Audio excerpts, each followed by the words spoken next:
Bahay at kayamanan sa magulang ay namamana. Ngunit ang Panginoon lang ang nagbibigay ng matalinong asawa. Kung ikaw ay tamad at tulog lang ng tulog, magugutom ka. Mabubuhay ng matagal ang taong sumusunod sa utos ng Diyos.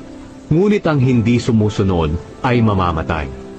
Kapag tumutulong ka sa mahirap, para kang nagpapautang sa Panginoon, dahil ang Panginoon ang magbabayad sa iyo.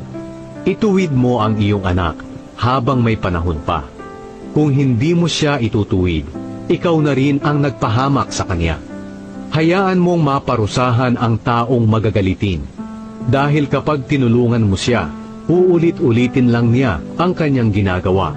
Dinggin mo at sundin ang mga payo at pagtutuwid sa iyong pag-uugali, at sa bandang huli ay magiging marunong ka.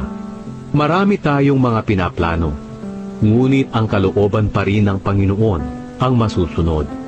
Ang gusto natin sa isang tao ay matapat. Mas mabuti pang maging mahirap kaysa maging sinungaling.